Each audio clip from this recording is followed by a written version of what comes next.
do you trust the health side of Embark? No, no, no. Well, the one reason why I don't is because human error, for one, because if that dog eats out of another bowl, you're tested contaminated. Yeah. If that dog plays with another toy at that time, it can be contaminated. When they're processing the test, it could be contaminated. When you're processing the test, it can be contaminated.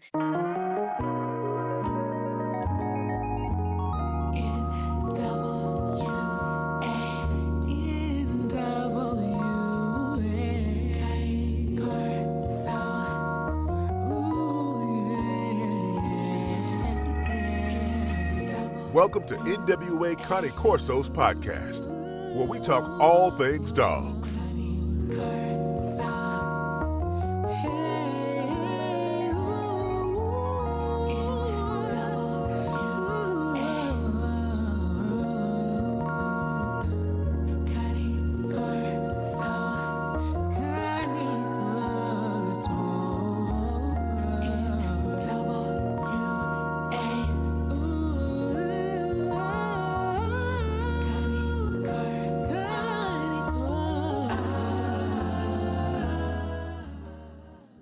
So, but Ricky, are you saying that everything that looked like a North American Mastiff ain't a North American Mastiff? Exactly. Okay, exactly. so but let me ask you this: what breeds did they add in that you did not approve? That you didn't?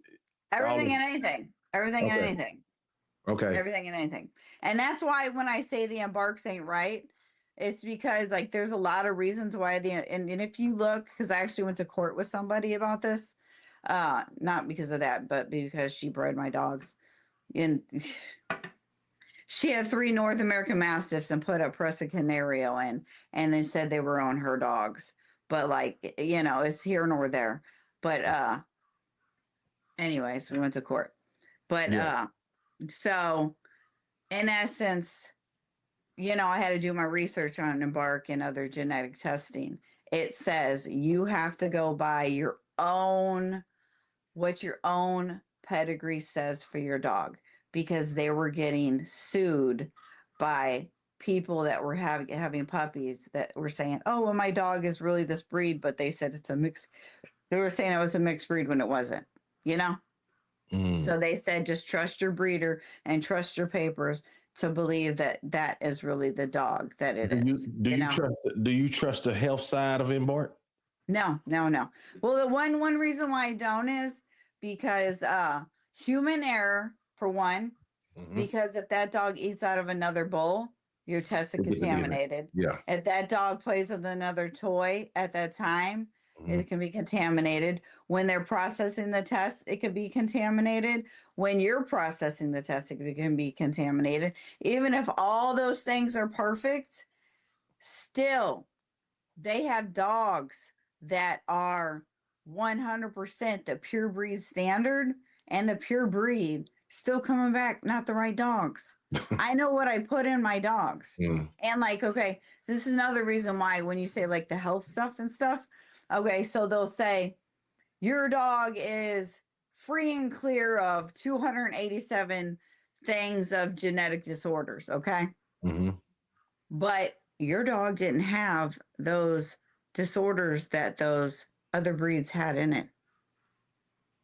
So why are you testing for those health disorders, right? And I just explained to a customer this because they were like, well, your dog carried this genetic disorder that Huskies carry for. I said, but Buyer and Bark said he didn't have Husky in him. So how does he have this if he doesn't have Husky in it? You get where I'm going with this? Yeah. You get where I'm going with this? Yeah. Because because I have a dog named Pinky. I bought him back from Barbados because I exported him to Barbados with a pair, and I really wanted another all white dog back. I haven't had an all white dog in a very long time, so I'm trying to achieve more all white dogs. So I bought him back. And I sent him 3 more breeding dogs over there just so I can get him back to me, and that's on my YouTube channel as well. But I wanted to test him for albinism, okay? Because I wanted to see is that why he was making the white, because he has 1 blue eye, 1 green eye.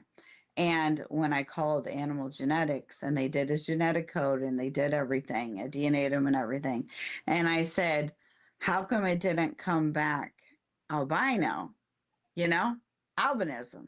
Because everybody's like, oh, that's a form of albinism. Oh, he's a, don't get me wrong, I'm not even gonna lie. He's a double Merle, so DNA'd him, showed people that he wasn't a double Merle, DNA'd him, to show like his genetic code. Because like I said, all my dogs I have as my breeding stock, I have to get their genetic code now. So Yeah. everybody that I have to get their genetic code. So like I was pay for their genetic code and keep it on file. So when I go to move up, I can say, here's my genetic code to this dog. Here's the hip and elbows of this dog. This dog is free and clear of DM. You know what I'm saying? By Yes. parentage, this, and that, front, back, and side. This is the dog I bred to this dog. Here's my litter records. Here's my microchips. You get where I'm going with this. Like Mhm. you have to keep good records of all your dogs, Right. basically. And so ICA is keeping good records of my dogs for me as well. So it can't just be me. It has to be another entity keeping records of everything for you also. Because if it was just me, you're not following the rules. I could be lying or whatever. You have to have Mhm. somebody official. So anyways, jump back to that, to testing for albino. They said, well, we only have right now, like through genetic testing, like when we test the Frenchies, we're testing for Pekingese. I'm Mm. like, I don't have Pekingese in my dogs. So I'm like, why am I testing my dog for albinism?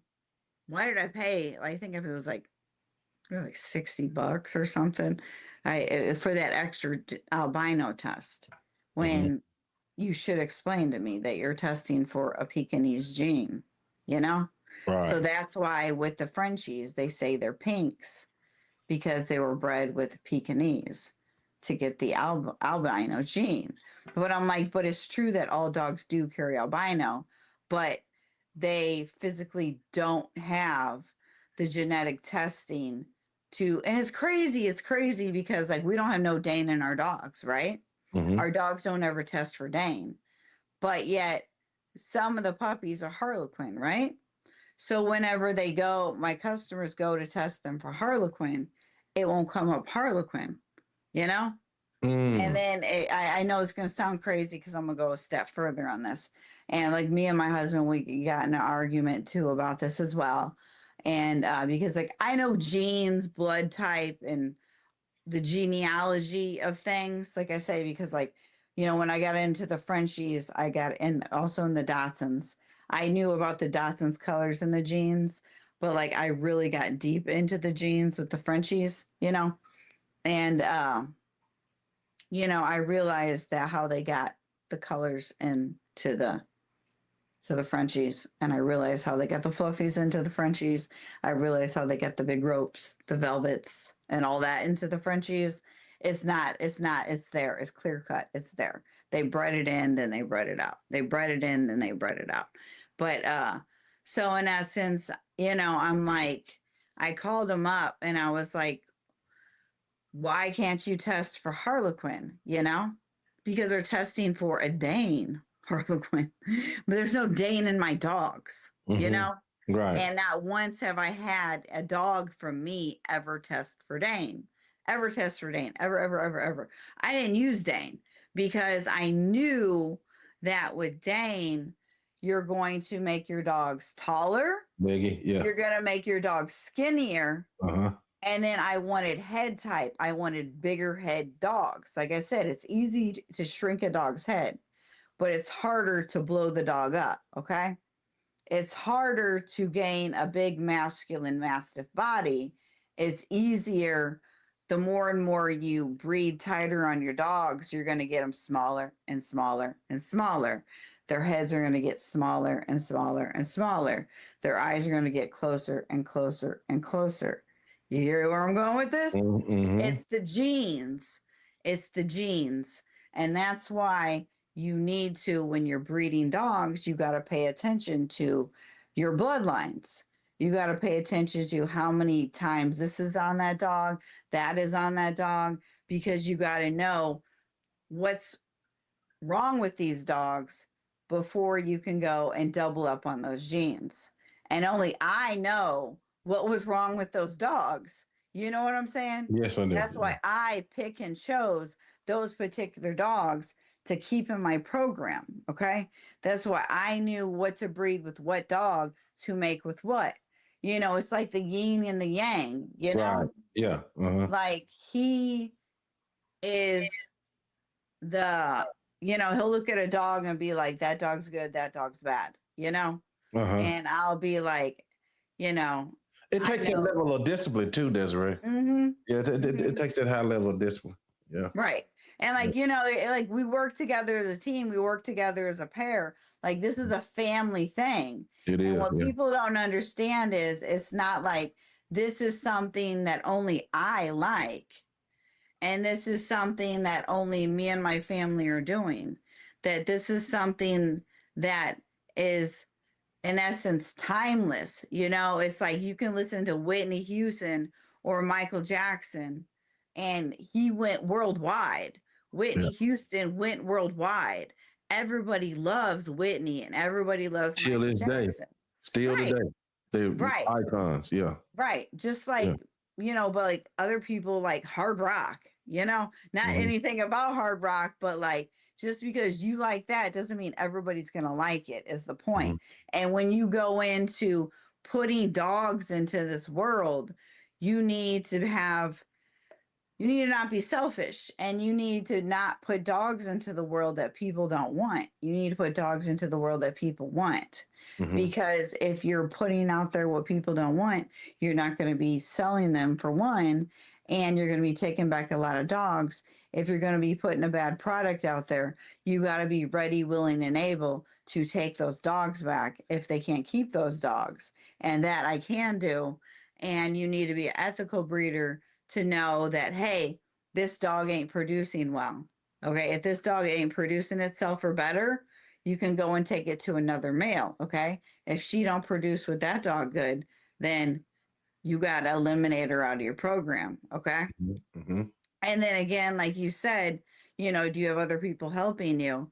Where I did have my friends try to help me, hold other dogs for me or breed into their dogs or this, and that. Or I did have other people where I felt like, if I sell a breeding pair of dogs, I do mentor everybody for free. I don't charge them, That's right. but respect works both ways. The minute you disrespect me, the minute I'm not stupid. I know it's my dogs. I know it's my puppies. I know what my dogs look like. When I see a dog running around with a pointer, or a dog running around with a Corso, and you have other dogs in your yard. It just make your antennas right. Pew. Right. I know. I don't say it. I don't say it. Just because I don't say it doesn't mean I don't know. You know what I'm saying? And that's where everybody says, like, oh, I accidentally, but accidentally people say, oh, I just want a pet. And then, then the issue is with that is, it's not the real representation of your dogs. No. And then they do misname them by calling them Corsos. They do. I'm pretty sure. Yeah. Right. Gotcha. And that's why even with the Corso breed, if they want a bigger Corso, they'll be like, okay, everybody knows when, what they did to try to bring back the Corsos. They use Boxer, Rottweiler, and Neapolitan, right? It's different places, different mixes, like America. Right. Yeah. You know where I'm going with this. I know a lot of Corso people. It's been several breeds added in. I'm friends with a lot of Corso people. Yeah. So and I've sold a lot of the Corso people. So what? yeah. They like my shipper that helped me import and export a lot of the dogs. She's a Corso breeder, Confidential Kennels. She's good. She's a good girl. She's a good girl. I really like her. What state is in? She's in what's it called? Atlanta now. Atlanta. But she's in dang. She's still in Georgia? Well, she's back and forth. She's in Atlanta helping her sister import export dogs right now. But is it Wyoming? Oh, I think Wyoming. she's Yeah. in Wyoming. She like did the whole you know, she has her Corsos in there on a farm out there with the animals. And Okay. like she's a real minimalist living that lifestyle with a Starlink thing, Oh you yeah. know. She got that. You know what I'm saying with her She with got her that Elon Corsos. Musk internet. Yeah. Yes. Like she's like out in the elements in Wyoming. Cool. Either Wyoming or Montana. It's Montana. Yeah. I'm sorry. Okay. She's gonna be like, you know this girl. But like she's bouncing back and forth because she physically has dogs over there, and they're living out there, roughing it with her animals. She has a herd of goats over there. Oh She yeah. has herds over there. Oh yeah. That's what they And are. Farm Corsos dogs. are protecting her herd. Yeah. They're They're utility dogs. Yeah. protecting dogs, you know. But she's helping her sister, you know, like make her business thrive even more by importing and exporting more and more dogs, you know, because I've been dealing with her for about, I would think like 8 years. She's been exporting my dogs for me. But she's a good girl. I really, really like her.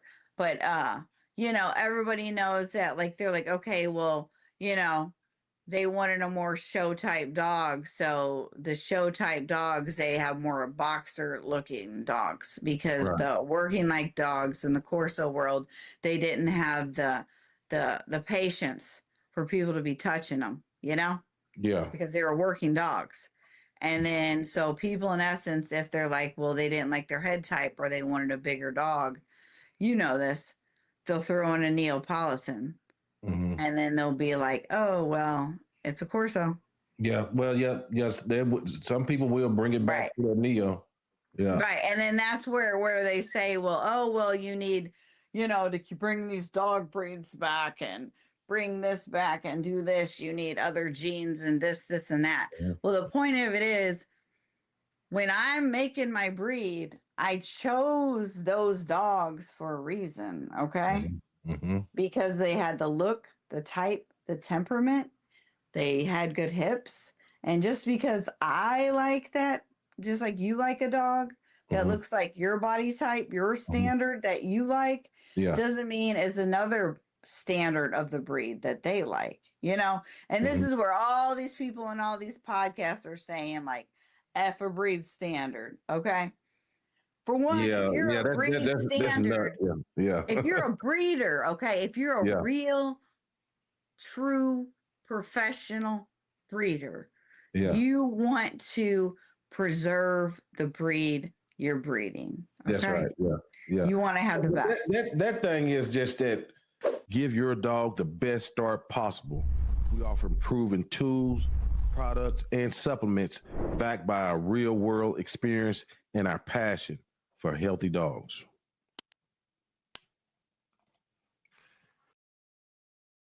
You was talking about earlier, you was talking about marketers and the difference in breeders and things like that. They want the dog name, but they don't want the dog. They just, you know, They want the name, they want the money, but they don't either want to put the work in or they don't want to put the time. So what they feel is, okay, well, and this is where like other people with creating a breed, I know you asked me this like off the record, but like with other people creating a breed, you can't have your hands in your pot while somebody's cooking. You know what I'm saying? Like when you're making your gumbo or you're making your spaghetti, whatever it is, okay? And like we what's funny is I've known this, but like, you know, so like my husband made like some turkey burger for the kids, not really turkey burger, but turkey taco meat, right? I came in, I got the Taco Bell sauce, right? You know, the Taco Bell packets for the sauce. Oh yeah, the mild sauce, I didn't know. Like it's funny, because like I didn't know because I got sent to the store to get the Taco Bell sauce. I didn't know he already seasoned the meat. Okay. I didn't know. So I just came in. This is probably God showing me things, but not showing me things, you know. I didn't know he already seasoned the meat.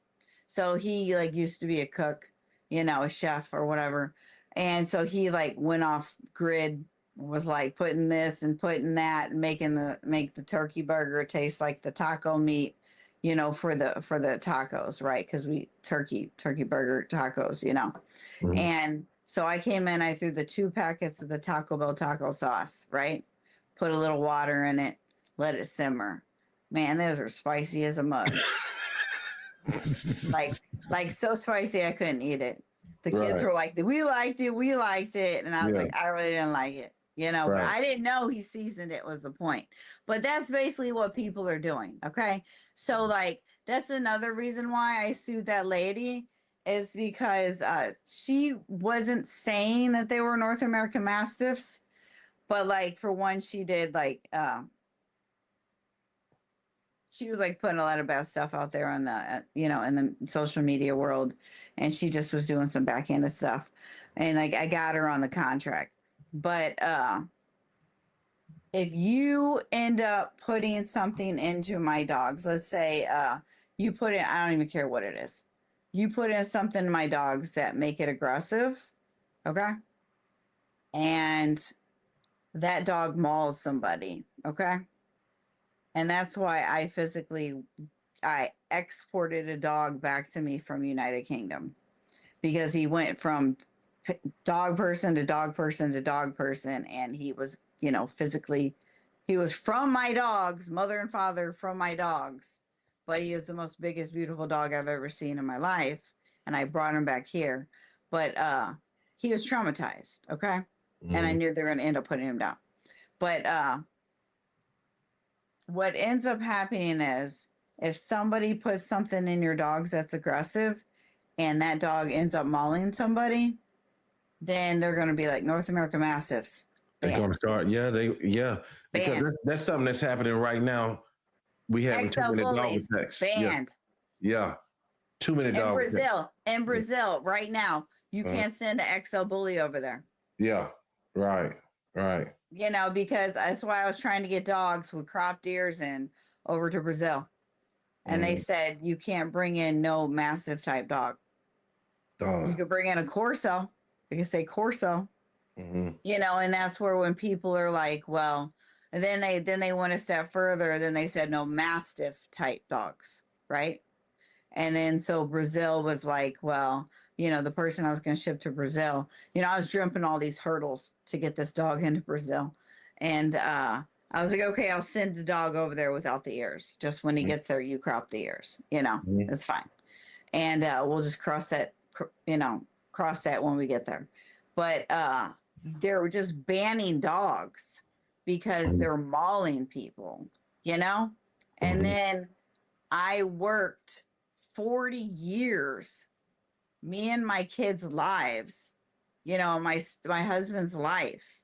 You know what I'm saying? Mm-hmm. And that's where like being a breed founder, people need to understand that it's more than about the money to it for us. Of course, of course. Yeah, It's more than about the money. yeah. It's It's your about legacy. It's your legacy right there. preserving it. Yeah. It's Uh huh. preserving the breed, preserving the lines. Uh huh. And, if they throw something in that's not supposed to be thrown in and it attacks somebody, or you're going to change the genetic code, and then mark it up as something it's not, you're going to be free and, they're going to be free and clear from the dog.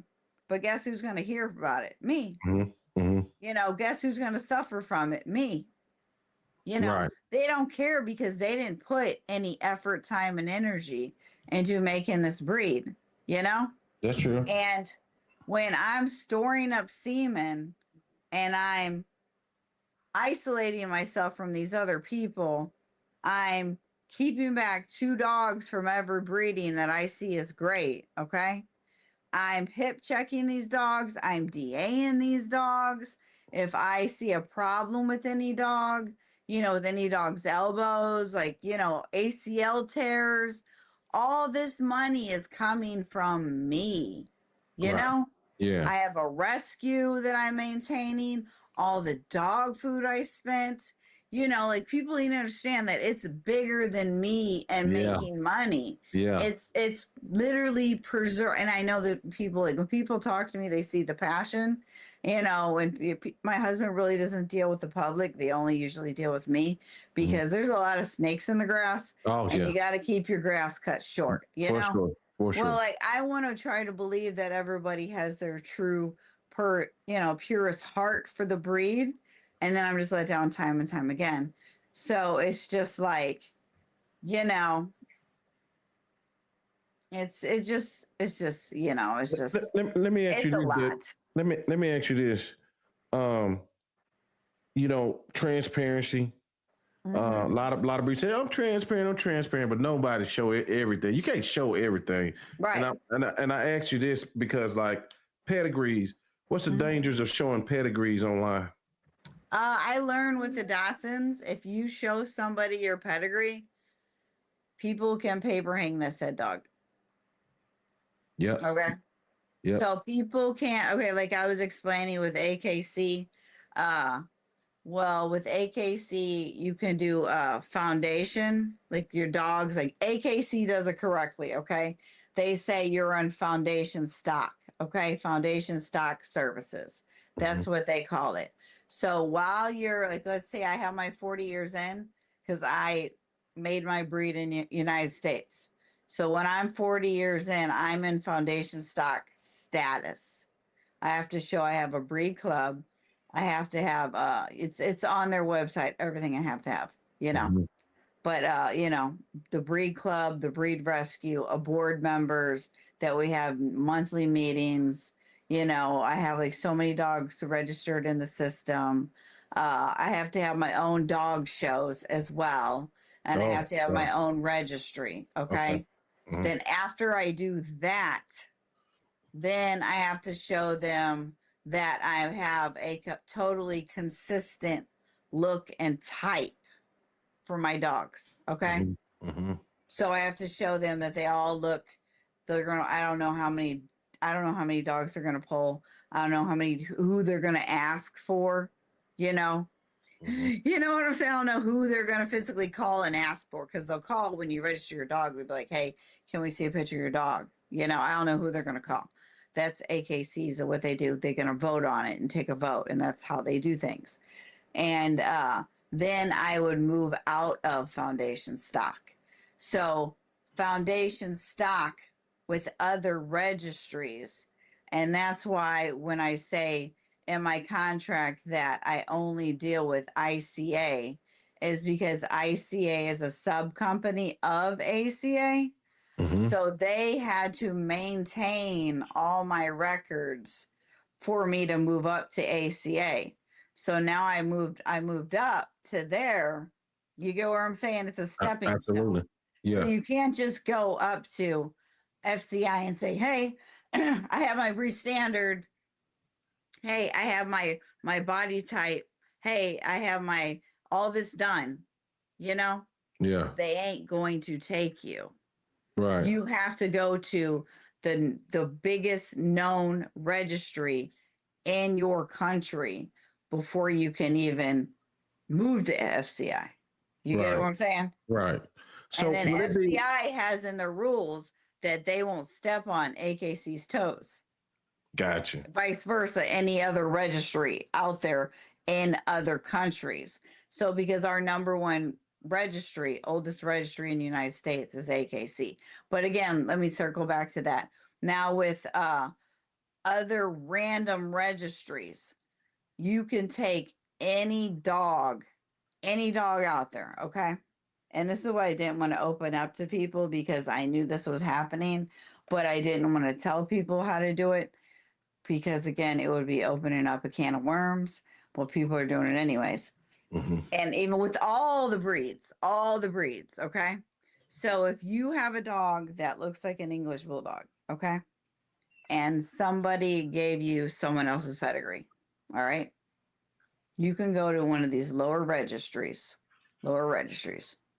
you know, and other than AKC, okay? And ACA because ACA wants to see your actual proof of ownership. ACA wants to see your proof of ownership, and AKC, won't even tolerate it, period. Okay. But like, as simple as that, you have to show them proof of ownership that you have that dog. But all these other smaller registries, they'll just register that dog and say that that dog is that pedigree. Okay. Right. Yeah. So I physically had a dog that I sold to a customer, and no papers. I didn't register that litter at all. That litter was not registered. And they paper hung the dog. So, but they heard on my video that I said who the parents were, right? Oh. And that said dog is in my videos, right? Mm-hmm. And the reason why I didn't sell that dog is because I knew that dog had a problem. Mm-hmm. So I rehomed that dog as a pet for that reason at a lower price as a reason, Mm-hmm. because that dog was not supposed to be bred. In my eyes, was not supposed to be bred. So if I feel like a dog isn't supposed to be bred, it's not supposed to be bred. But they somehow, some way, the dog's registered. So either they got they have other North American Mastiffs. So either they use papers from that, they got two, because they have other North American Mastiffs from other people. Mm-hmm. So either I don't know how they did it. I don't know what they did, but I know for a fact that there's other registries doing this where you can say, okay, well, even if it's not a North American Mastiff, it could be an English Bulldog, it could be a Corso, it could be a Neapolitan, it could be whatever.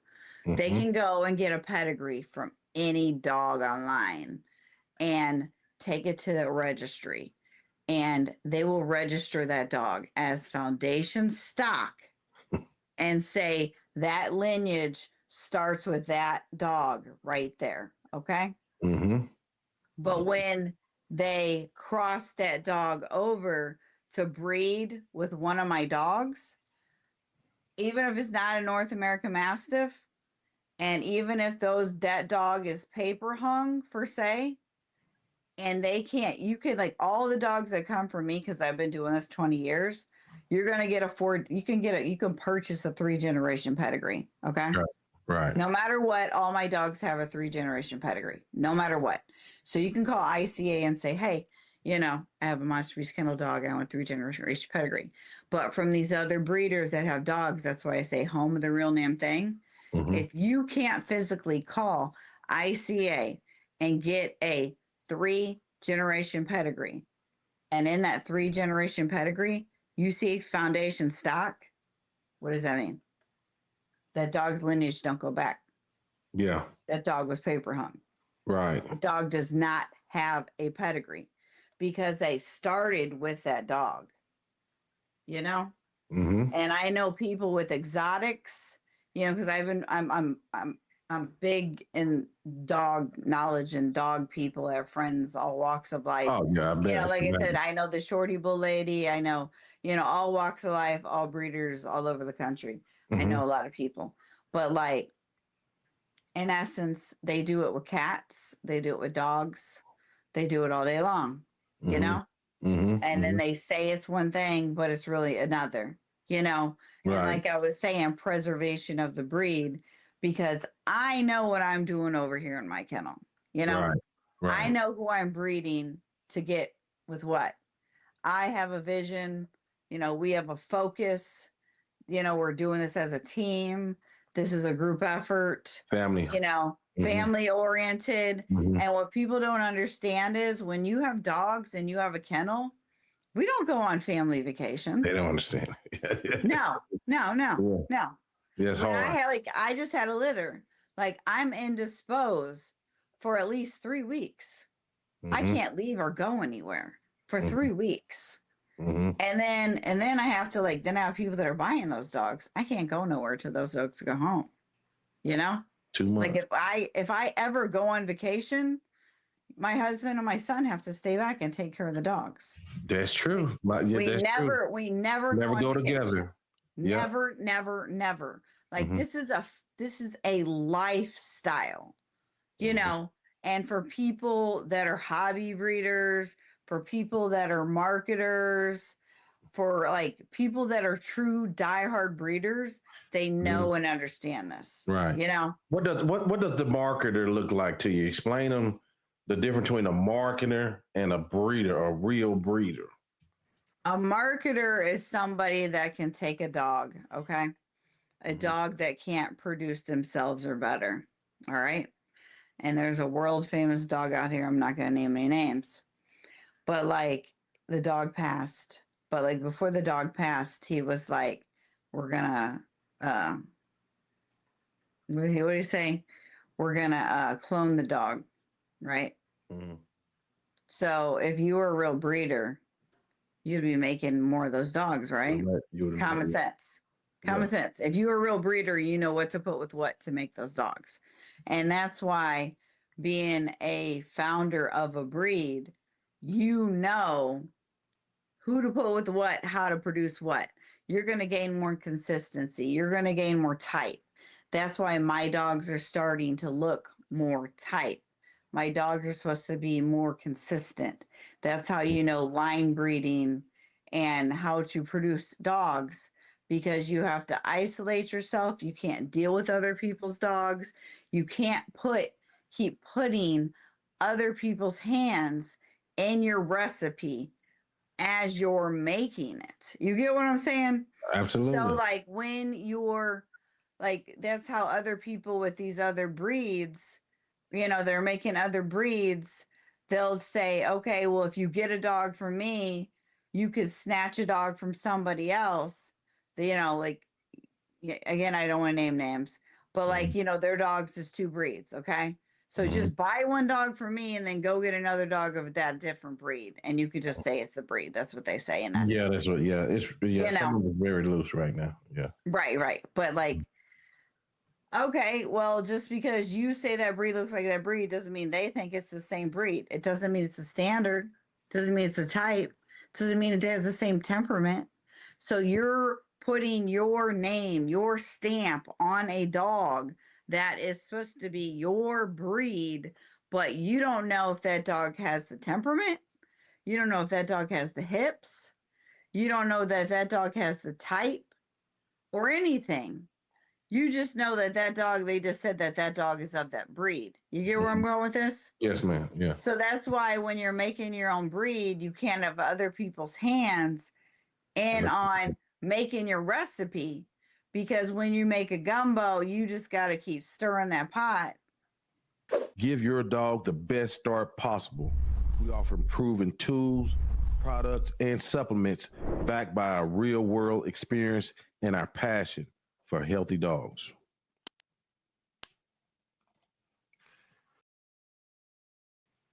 All right, Percy wants to jump in. Oh, come on, Percy. Percy in the house.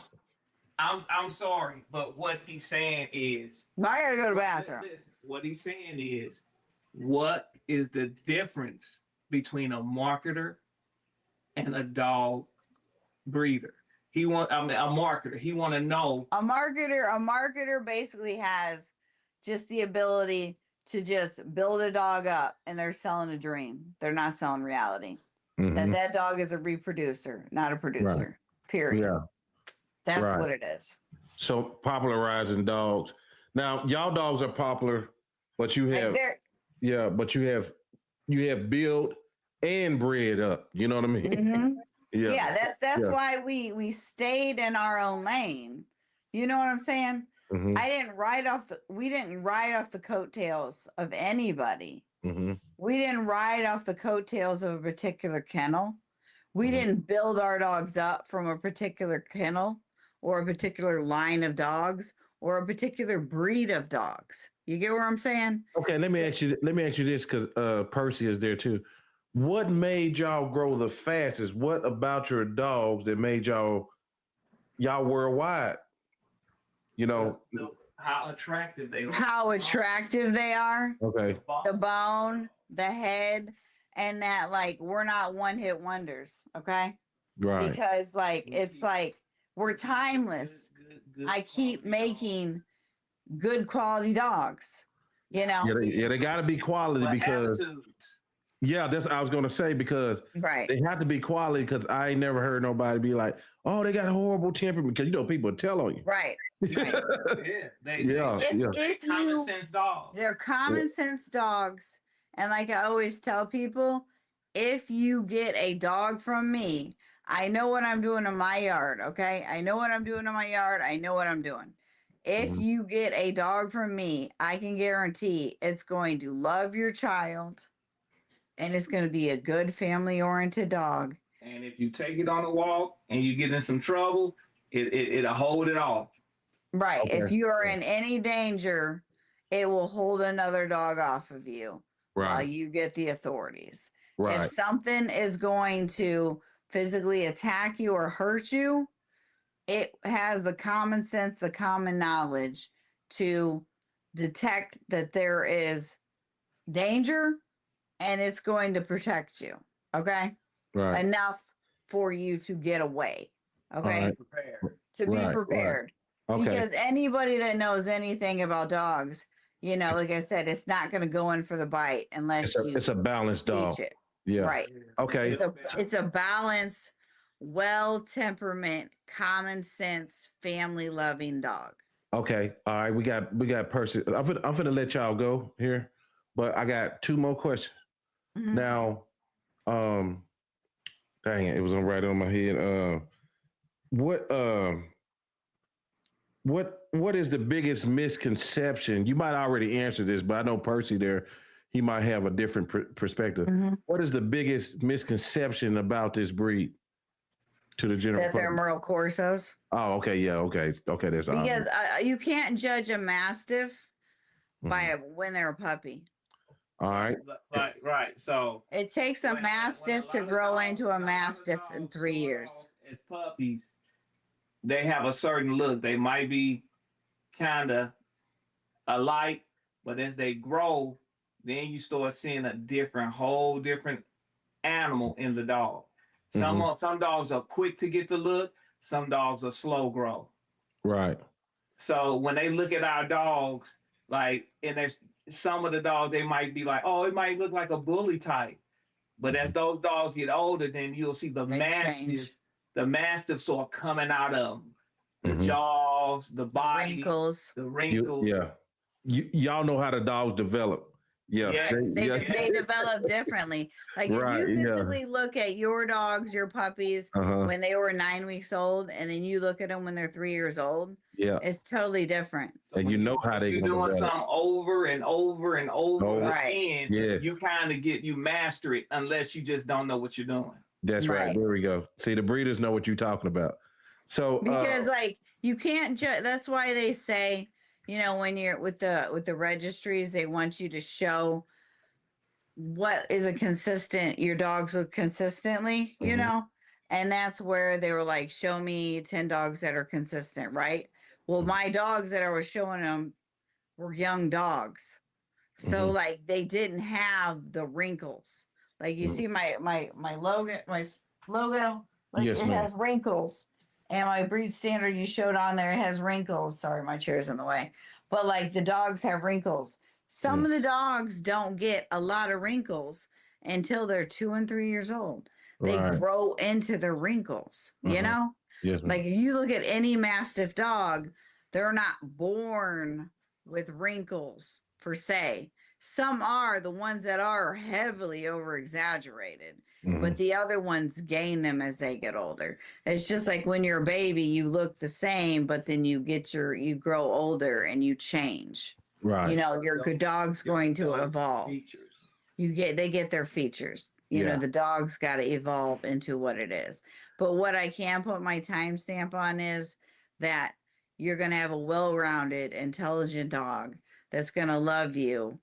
I always say, like, I'm not God. I don't know what's going to happen with your dog. No breeder can foresee anything what's going to happen with the dog, Mhm. but I do stand behind my dogs and, show me veterinarian proof. Any ethical breeder knows this. We stand behind our dogs. Give a replacement dog. I just got to throw that out there Yeah. because we're not fly by the night. We've been doing this a long A time. long time. And I got one more question here. yeah. We've watched your children grow up hmm in this program, and Yeah. hands on with it and everything. And my kids were said, you remember watching them girls hold them dogs up? Yeah. And so with the kids, hmm you think they probably going to be ingrained to take it further? Yeah. At least My one of one them. daughter, my oldest daughter. Here, give me him. My oldest one show a puppy that I'm keeping. Oh, back let me this see. Yeah, time. yeah. My oldest Ooh, daughter. Look at that. God. Oh. She's gonna be a veterinarian. Oh, that's right. This is Masterpiece Photoshop. Oh, Yeah. look at it. He's huge. Right. Yeah. How old is he? 8 weeks. 8 weeks. Yeah. He's like a good, probably Yeah. almost 30 pounds. Yeah. Okay. He's cool. a blue Harlequin male. But my one daughter, she's going to school to be a vet. And she's graduating this year. Okay. And so she's going to take on the breed. And then my other daughter, which is younger, she's going to be a junior. She's going to be working with her in her veterinarian center. And then I got an 11-year-old. She's showing real promise, because whenever we bring the dogs in and out, all the dogs get vet checked and everything.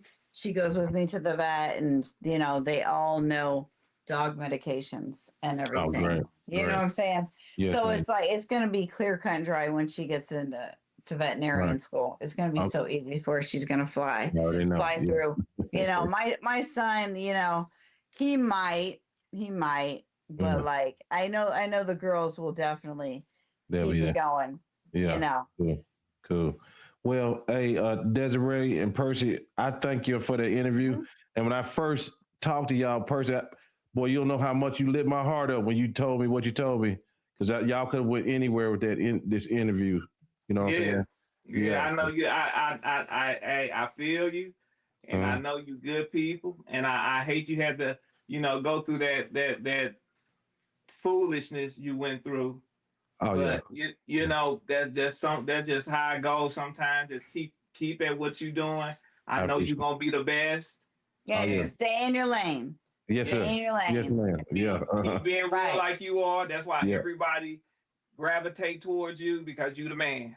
I Right, appreciate just, it. I appreciate it. Just be yourself, and that's all you can be. Okay. Yep, that's right. People like it or leave it. Like it or leave it. That's right. That's as simple as that. Be yourself, and that's why people come to get dogs from us, because they sense the passion, and like usually, like that's why I always told people, go see other breeders first with the shepherds, then come see me, because I'm the closer. That's right. That's right. Well, I'm the closer. Go look at everybody else. Go look at everybody else. Then right. Come see me. That's Because what's up. what's my customer is my customer. As simple as that. Whoever goes wherever else, that's where they're meant to go. That's and it. the proof's in the pudding, and that's where our slogan is home of the real damn thing. But thank you for taking the time and consideration. And I know this was a long one, and I we gonna appreciate split it. it up. So it's all good. I'm thankful. Like I told you, this is one of the most anticipating interviews I was wanting. But can they just type in North American Mastiff and find you? Pretty much anywhere. Yeah. Masterpiece Kennel. Masterpiece Kennel. Yeah. Okay. Masterpiece. Okay. All right, guys. Well, thank you again. We'll see y'all next episode. Step into the realm of canine wisdom with our podcast, NWA Connie Corsos, where we interview dog men and women from around the globe. Discover their talents and insights on breeding, training, nutrition, and the rich history of dogs. Tune in to the most underrated yet influential dog podcast on social media. Your journey into the dog world starts here.